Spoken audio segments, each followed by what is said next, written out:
ട്രീസയും മാത്യുവിൻ്റെയും 30-ാം വിവാഹ വാർഷികം ആഘോഷിക്കാൻ നിവിനും നിതയും തീരുമാനിച്ചിരുന്നു. നീനയും അന്ന് എത്താമെന്ന് അറിയിച്ചു. അടുത്ത കുറച്ച് സുഹൃത്തുക്കൾ മാത്രമുള്ള ഒരു പരിപാടിയായിരുന്നു തീരുമാനിച്ചിരുന്നത്. മാത്യൂസും ട്രീസയും നേരിട്ട് ചെന്നാണ് പല്ലവിയെ ക്ഷണിച്ചത്. അവൾ സന്തോഷവതിയായി. മോഹനെ വിളിച്ചിരുന്നെങ്കിലും അയാൾക്ക് ഓഫീസിൽ അല്പം തിരക്കുള്ളതിനാൽ പിന്നീട് ഒരിക്കൽ വരാമെന്ന് അറിയിക്കുകയായിരുന്നു. അന്ന് നേരത്തെ തന്നെ മാർക്കോസും ഫാമിലിയും എത്തിയിരുന്നു. ശീതളിന് സന്തോഷം തോന്നിയില്ല. മാർക്കോസിൽ നിന്ന് എല്ലാം അറിഞ്ഞ് അവൾ തളർന്നു പോയിരുന്നു. നിവിൻ തന്നെയാണ് പല്ലവിയെ കൂട്ടിക്കൊണ്ടുവരാനായി പോയത്. പല്ലവി വന്നിറങ്ങിയപ്പോൾ ശീതളും മാർക്കോസും ജാൻസിയും അവിടേക്ക് നോക്കി. ഒരു ഫുൾ കരിനീലൻ നെറ്റ് സ്കേർട്ടും അതിന് ചേർന്ന ഒരു ചുവന്ന ടോപ്പുമായിരുന്നു അവളുടെ വേഷം. നിവിനും അവൾക്ക് ചേർന്ന കരിനീലയിൽ ചുവന്ന പൂക്കളുള്ള ഷർട്ടായിരുന്നു. നിവിനോട് ചേർന്ന് നടന്നു വരുന്ന പല്ലവിയെ കണ്ട് ശീതളിന് ദേഷ്യം വന്നു. നിവിൻ പല്ലവിയെ നീനയ്ക്ക് പരിചയപ്പെടുത്തി. ഹായ് പല്ലവി. പല്ലവിയോ? നിന്റെ ചേട്ടത്തിയാണ്. ട്രീസ തിരുത്തി. ആയിട്ടില്ലല്ലോ, എന്നിട്ടങ്ങനെ വിളിച്ചാൽ പോരെ? അവളുടെ സൗന്ദര്യത്തിൽ നീനയ്ക്ക് തെല്ല് കുശുമ്പ് തോന്നി. ചേച്ചി എന്നെ ഇഷ്ടമുള്ളത് വിളിച്ചോ? പല്ലവി ചിരിയോടെ പറഞ്ഞു. മാർക്കോസ് അവൾക്ക് അരികിലേക്ക് വന്നു. ഒപ്പം ശീതളും. മോളെ മനസ്സിലായില്ലല്ലോ? അയാൾ അറിയാത്ത ഭാവത്തിൽ പറഞ്ഞു. ഞാൻ വിവാഹം കഴിക്കാൻ പോകുന്ന പെൺകുട്ടിയാണ് അങ്കിൾ.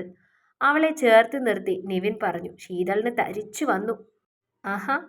അപ്പോഴേക്കും ട്രീസയും നീനയും നിതയും മാത്യുവും അവിടേക്ക് വന്നു. എന്താണോ? മാത്യു ചോദിച്ചു. ഹേയ്, ഞാൻ നമ്മുടെ നിവിൻ്റെ കുട്ടിയെ പരിചയപ്പെടുകയായിരുന്നു. മോളുടെ പേരെന്താണ്? പല്ലവി. അച്ഛൻ എന്ത് ജോലിയാണ്? ബാങ്കിലാണ്, ബ്രാഞ്ച് മാനേജറാ.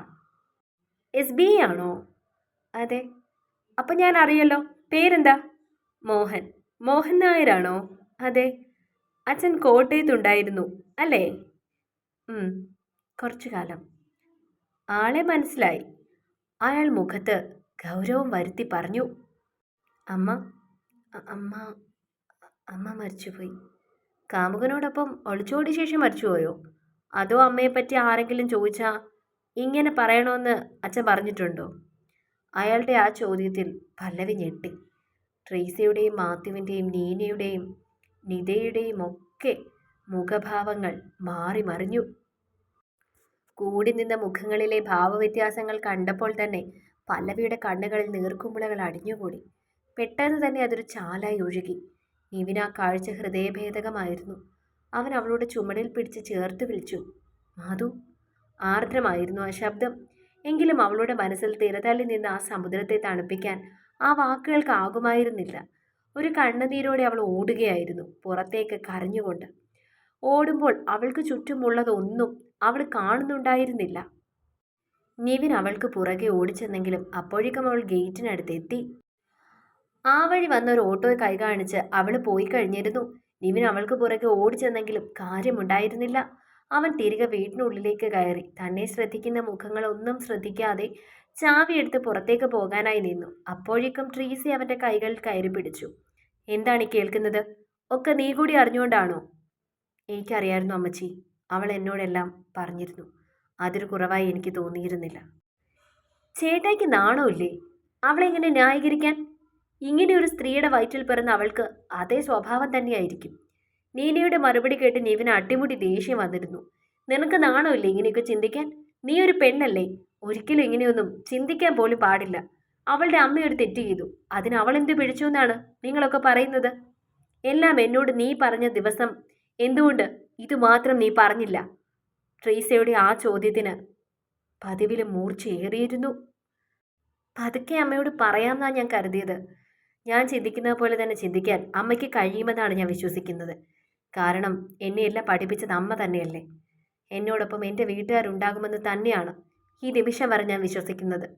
ഇതിൻ്റെ പേരിൽ അവളെ വേണ്ടെന്ന് വെക്കാൻ ഈ വീട്ടിൽ ആരും എന്നെ നിർബന്ധിക്കില്ല എന്ന് തന്നെയാണ് എൻ്റെ വിശ്വാസം. അതല്ലെങ്കിൽ ബാക്കി കൂടെ പറ ചേട്ടായി, നീന പറഞ്ഞു. അതല്ലെങ്കിൽ എനിക്ക് എൻ്റേതായ തീരുമാനങ്ങൾ എടുക്കേണ്ടി വരും. നിവിൻ്റെ വാക്കുകൾ ഉറച്ചതായിരുന്നു. അത്രയും പറഞ്ഞ് മറുപടിക്ക് പോലും കാത്തു നിൽക്കാതെ അവൻ കാറിൻ്റെ കീയുമായി പുറത്തേക്കിറങ്ങി. ചേട്ടായി നിൽക്ക്, ഞാനും വരുന്നുണ്ട്. നിത പുറകെ പോയി. അവൻ മറുത്തൊന്നും പറഞ്ഞില്ല. അവൻ കാറെടുത്ത് അപ്പോഴേക്കും അവൾ അവനോടൊപ്പം കാറിൽ കയറിയിരുന്നു. മാത്യുവും ട്രീസയും ഒന്നും പറയാഞ്ഞത് നീനയിൽ ദേഷ്യമുണർത്തി. ശീതളിൻ്റെ മുഖത്ത് ആരും കാണാത്തൊരു ഗൂഢസ്മിതം ഒളിഞ്ഞിരുന്നു. മാർക്കോസിൻ്റെ എങ്കിലും നിവിൻ പല്ലവിക്ക് പുറകെ ഇറങ്ങിപ്പോയത് ശീതളിൽ ഒരു സങ്കടം നിറച്ചു. ട്രീസയുടെ മുഖത്ത് എന്താണെന്ന് ആർക്കും മനസ്സിലായില്ല. വിവേചിച്ചറിയാത്തൊരു ഭാവമായിരുന്നു അവരുടെ മുഖത്ത്. ഇതൊക്കെ അങ്കിൾ എങ്ങനെ അറിഞ്ഞു? നീന മാർക്കോസിനോട് ചോദിച്ചു. എനിക്ക് അയാളെ അറിയാം. ഈ പെൺകുട്ടിയെ കണ്ടപ്പോൾ തന്നെ എനിക്കൊരു സംശയം തോന്നിയിരുന്നു. നമുക്കറിയാവുന്ന വീട്ടുകാരെ ഒരാളെ പറ്റിക്കുന്നത് കണ്ട വെറുതെ മിണ്ടായിരിക്കാൻ പറ്റുമോ? മാത്യുവിൻ്റെ മുഖത്ത് നോക്കിയാണ് മാർക്കോസ് അത് പറഞ്ഞത്. നിവിൻ, അവൻ നമ്മുടെ പയ്യനല്ലേ. അവനൊരു അബദ്ധത്തിൽ ചെന്ന് ചാടാൻ ഞാൻ സമ്മതിക്കുമോ? മാത്യു മറുപടി ഒന്നും പറയാതെ മുറിയിലേക്ക് തന്നെ പോയിരുന്നു. അയാളുടെ മനസ്സിൽ എന്താണെന്നറിയാതെ മാർക്കോസ് കുഴങ്ങി. മാത്യൂസിന് പുറകെ ഡേവിഡ് മുറിയിലേക്ക് പോയി. ഇച്ചായ, ഞാൻ എന്താണ് ഡേവി ഇനി ചെയ്യുന്നത്? ഈ വിവാഹം കൊണ്ട് എല്ലാത്തിനും ഒരു പരിഹാരം കാണാൻ കഴിയുമെന്നാണ് ഞാൻ വിശ്വസിച്ചത്. ലതികയോട് ചെയ്ത തെറ്റിന് അവളുടെ മകളിലൂടെ പരിഹാരം ചെയ്യാമെന്ന് ഞാൻ കരുതി. അയാൾ തകർന്നു പോയിരുന്നു എന്ന് ഡേവിഡിന് മനസ്സിലായിരുന്നു. ഇച്ചായൻ ചേട്ടത്തിയോട് സംസാരിച്ച് നോക്ക്. എന്താണെങ്കിലും നിവിൻ ഇതിൽ നിന്നും പിന്മാറില്ലെന്ന് അവൻ്റെ വാക്കുകളിൽ നിന്ന് നമുക്ക് മനസ്സിലായിട്ടുണ്ട്. മാത്രമല്ല, ആ പെൺകുട്ടി നമ്മളോട് ഒരു തെറ്റും ചെയ്തിട്ടില്ല. നമ്മളാണ് തെറ്റ് ചെയ്തത് അവളോട്. അവൾക്ക് നഷ്ടപ്പെട്ട ബാല്യവും കൗമാരവും എല്ലാം നമ്മൾ കാരണമാണ്. ഇനി അവൾ സ്നേഹിച്ച പുരുഷനെ കൂടി അവൾക്ക് നഷ്ടമാകാൻ പാടില്ല. അതുതന്നെയാണ് ഡേവി എൻ്റെ ആഗ്രഹം. പക്ഷെ അവൾ സമ്മതിക്കുമെന്ന് എനിക്കറിയില്ല. അവളെ വേദനിപ്പിച്ചൊരു തീരുമാനവും ഞാൻ എടുക്കുകയില്ല. അത്രത്തോളം മറച്ചു വെച്ചിട്ടുണ്ട് പല കാര്യങ്ങളും ഞാൻ അവളോട്. എന്തെങ്കിലും നാളെ അവൾ അറിഞ്ഞാൽ സമൂഹത്തിന് മുൻപിൽ തെറ്റുകാരനാകുന്നതിനേക്കാൾ അവൾക്ക് മുൻപിൽ ഞാൻ തെറ്റുകാരനായി പോവും. അതാണ് ഞാൻ ഭയക്കുന്നത്. ഡേവിഡ് ഒന്നും പറഞ്ഞില്ല. കുറേ നേരത്തെ മൗനത്തിന് ശേഷം ഡേവിഡ് വാതിൽ തുറന്ന് പുറത്തേക്ക് പോയി. അപ്പോഴേക്കും ട്രീസ അകത്തേക്ക് വന്നിരുന്നു. നമ്മൾ ക്ഷണിച്ച് വരുത്തിയവരാണ് ചായ അവിടെ പുറത്ത് വന്നിരിക്കുന്നത്. നമ്മളിങ്ങനെ അകത്ത് കയറിയിരുന്ന ട്രീസ പറഞ്ഞു. അവനെക്കുറിച്ച് പിന്നീട് സംസാരിക്കാം, ട്രീസ പറഞ്ഞു. അയാൾ കുറച്ചു നേരത്തിന് ശേഷം പുറത്തേക്ക് വന്നു. പപ്പ, ഇത് ഏൽക്കൂ? ശീതൾ ചോദിച്ചു. ഏൽക്കാതെ എവിടെ പോകാനാണ് മോളെ? അതിനല്ലേ ഞാൻ അവളുടെ എല്ലാ ഡീറ്റെയിൽസും തിരക്കി കണ്ടുപിടിച്ചത്. ഇല്ലെങ്കിൽ ആ പീറപ്പെണ്ണിനെ ഞാനങ്ങ് കൊന്നുകളയും. അയാളുടെ വാക്കുകൾ ഉറച്ചതായിരുന്നു. ആ കണ്ണുകളിൽ അഗ്നിയാളി. അത് ശീതളിൻ്റെ മനസ്സിൽ സന്തോഷം നിറച്ചു. വീട്ടിൽ ചെന്നപാടെ പല്ലവി റൂമിൽ കയറി കതകടച്ചു. ലക്ഷ്മി ആൻറ്റി കുറേ വട്ടം വിളിച്ചപ്പോഴാണ് അവൾ കണ്ണു തുടച്ച് മുഖം കഴുകി വാതിൽ തുറന്നത്. നീ ഏതോ ഫംഗ്ഷന് പോവാണെന്ന് പറഞ്ഞിട്ട് എന്താ പെട്ടെന്ന് വന്നത്? എനിക്ക് വല്ലാത്ത തലവേദനയായിരുന്നു ആൻറ്റി. ഇതിപ്പോൾ ഇടയ്ക്കിടയ്ക്ക് വരുന്നുണ്ടല്ലോ മോളെ. നമുക്കൊന്ന് ഡോക്ടറെ കാണണം. പോകാം ആൻറ്റി. പെട്ടെന്ന് കോളിംഗ് ബെല്ല് മുഴങ്ങി. അനൂപായിരിക്കും. ലക്ഷ്മി കതവ് തുറന്നുകൊണ്ട് പറഞ്ഞു. വാതിൽ തുറന്നപ്പോൾ അനൂപിനൊപ്പം നിൽക്കുന്ന നിവിനെയും നിതയെയും കണ്ടപ്പോൾ പല്ലവി വല്ലാതെയായി. അനൂപ് വിഷമത്തിൽ അവളെ നോക്കി. ആ നോട്ടത്തിൽ തന്നെ അവനോട് നിവിൻ എല്ലാം പറഞ്ഞുവെന്ന് പല്ലവിക്ക് മനസ്സിലാക്കാൻ സാധിച്ചു. ആഹാ, ഇതാരൊക്കെയാണ്? കയറി വാ. ലക്ഷ്മി സന്തോഷത്തോടെ ക്ഷണിച്ചു. നിതമോളുടെ വീട്ടിലല്ലേ നീ ഫംഗ്ഷന് പോയത്? ലക്ഷ്മി പല്ലവിയുടെ മുഖത്തേക്ക് നോക്കി ചോദിച്ചു. അതെ, വളരെ യാന്ത്രികമായി മറുപടി പറഞ്ഞു. ഫംഗ്ഷൻ നടക്കുന്നതിനിടയ്ക്ക് അവളെ കാണാതിരുന്നപ്പോൾ ഞാൻ ഭയന്നുപോയി. ഇവള് പറയാതെയാണ് പോന്നത്. അതുകൊണ്ടാണ് ഇങ്ങോട്ട് തിരക്കി വന്നത്, നിത ലക്ഷ്മിയോട് പറഞ്ഞു. അവൾക്ക് തലവേദനയായിരുന്നു അത്രേ. നിവിൻ ഒരക്ഷരം പോലും മിണ്ടാതെ അവളെ തന്നെ നോക്കി നിൽക്കുകയായിരുന്നു. പല്ലവി അത് കാണുന്നുണ്ടായിരുന്നു.